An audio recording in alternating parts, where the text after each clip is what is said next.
Si Auroopaan tun Minnesota irraa nama haasaa jirti moo akkamatti akkana dummaataa deema namni. Oslo nama galee dummaatu argee hin beeku. Jarmanitti illee namni dacha dabalee heddummaatee argaa jirru. Warri Minnesota nama nurraa qooddattan jedhanii akkasitti hin duulle qofa. Gaafa dhaqu immoo yoo waa hir'atan natti ka'anii kanaafuu ammumarraan himachuu barbaada.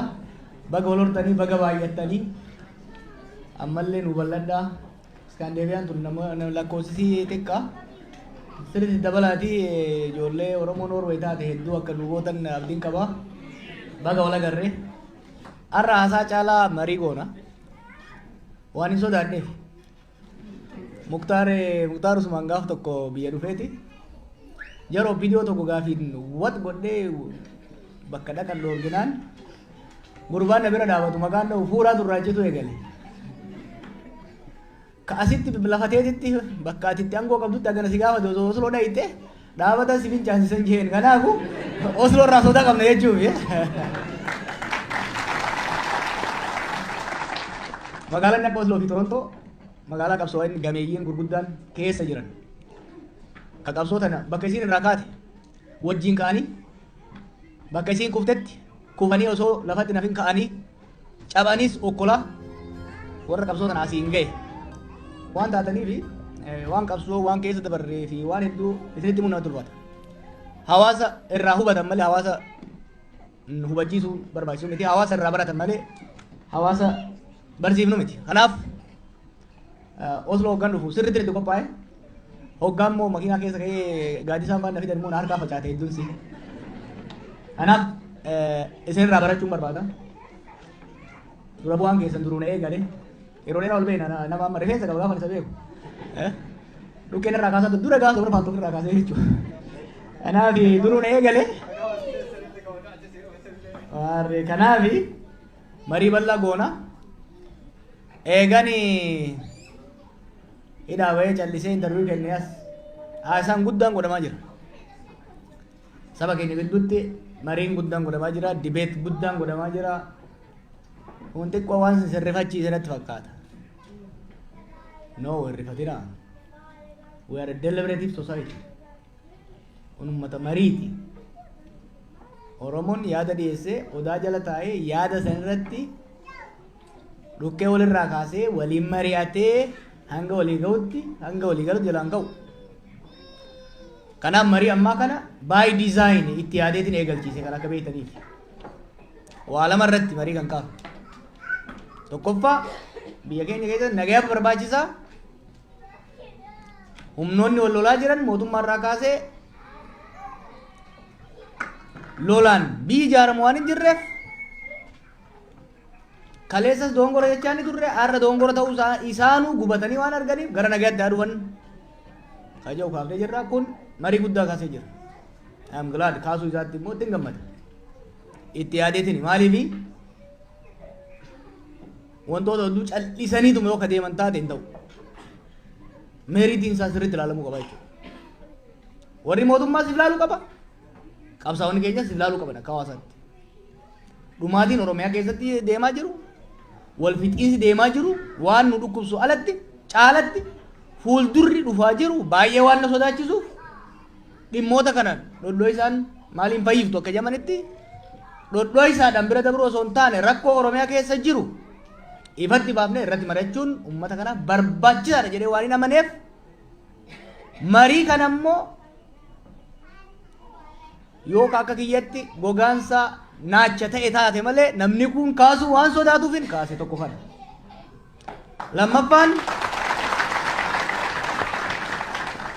Lammaffaan akeekni ittiin deemnu ifaan ifa ta'uu waan qabuuf fafakkeessaa wal sobaa uummata kana sobaa deemuu hin qabnu. Kanaaf nu akka paartiitti irratti marreennee ejjennoo fudhanne ejjennoo dur qabnu kan irra deemnee mirkaneeffanne waan qabnu uummata kanaaf kan ta'u saba kanaaf kan fayyadu sirna federaalawaa dimokiraatawaa kan uummanni Oromoof sabaaf sablammoonni qeefiit irratti ittiin bulchan biyya immoo waliin bulchan dhaabuu qabna kan jedhu yaada dhiyeessinee jirra jechuudha. Kana irratti hiriyoonni kiyya dhukkeen irraa kaasaa jiru. Kuni bareedaadha. Barbaadeetiin jechuudha. Now we are talking. Amma Oromoo keessatti amma Oromoon waa'ee Oromoo haasawuu eegalee jira jechuudha. Manadhaa keessa teenyee wanni ilaalaa turre Oromoon waa ofii dhiisetti waa'ee ormaa laala. Waa'ee ormaa haasaa ture. Maal nu rakkoo dhabneeti? Maal nuti rakkoo dhabneeti? Namni keenya dhumaan jiru ka dhumaati ormaa boo'uun gaarii. Ofii boo'uu qaba namni. Qabsoon teenya dagamtee rakkoon uummata keenyaa dagatame qabsoo ormaa goonni keenya dagatame goota ormaa lalisuurra turame namni. This is not acceptable. Sabni guddaan akka Oromoo dhimma isaa mari'achuu qaba. Oromoof dabartu malee nama biraatiif naannoo isaanii dabartu. Kanaaf mariin amma godhamaa jiru, dibeetiin amma godhamaa jiru, lolli jecha amma godhamaa jiru saba kana ni fayyada malee miidhuu sodaatina. Sirriitti dibeet goonatti gadi buune. Ishuuleen hedduun bayaa jiran. Kanarraa kaanee mariin amma godhamaa jiru marii constructive ta'e. Namoonni amma tokko miiraan deemanii wal qoqqocoluun jiraachuu danda'a. Tana daran illee keessa dabarre beektu miti baroota 2011 baroota 2001 2003 2004 dabanat faal tokko oo dargoggooyyii taate malee warri dulloomin beekna. Tana caalaa keessa dabarre qaramne keessa dabarre jechuudha. Ammallee konfiyuuna keenya keessa ni baana. Kanarraa ka'uun yaadota lamaa tokko dhiyeesseetiin waltajjii isiniif kenna. Mariin ammaa kun maalirraa ka'aa? Confusion afaan fajjiin amma uumamee waggoota lamaan sadan afran dabre kana uumamee kun maalirraa ka'e? Afaan fajjiin jira. There is a confusion waggoota afran dabre kana keessatti. Confusion santu amma mariidhaan dhooyaa bayaa jira. Confusion kun maalirraa ka'e jennee oggalaallee if duuba deebi'uu qabna. Waan qabsoon teenya keessa dabarte tokko tokkoon xiqqoo dabarru ilaallu. Qabsoon teenya Haayile Sillaasee irratti eegalte. Zaman Haayile Sillaasee san hoggaa Haayile Sillaaseen kufu qabsoon teenya 75 hamma 79tti confusion akkanaa kana keessa seente. Maaliif? 91 Mallasaan dhufetti gaafii Oromiyaa jiru naannoo Oromiyaa akka dhaabattu ayyame.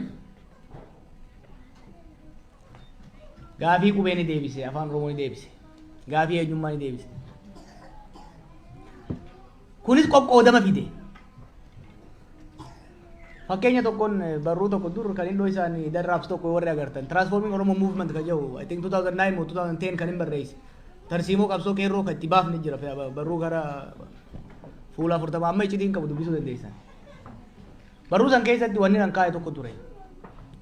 91 irraa kaasee haga tarii 2010 boodaatti hawaasa keenya keessa afaan fajjii fi falmiin guddaan murnummaan guddaan dagaagee deemaa ture.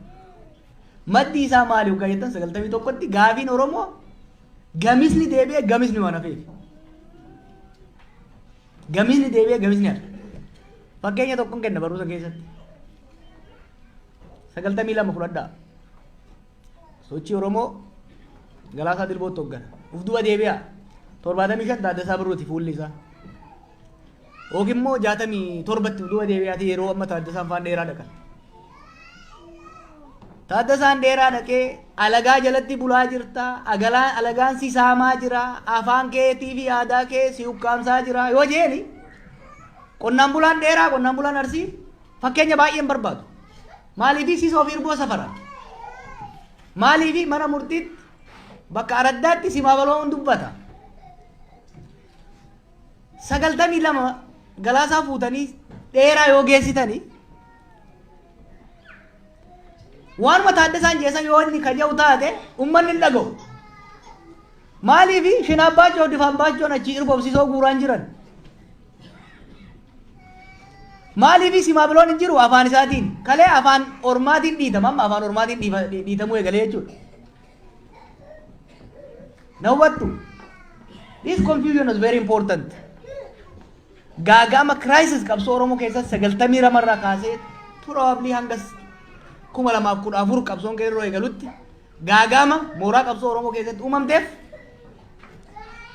91 akkaataan itti mootummaan deebii Oromoo gaafii Oromootiif deebii itti kenne murteessaa ture jechuudha.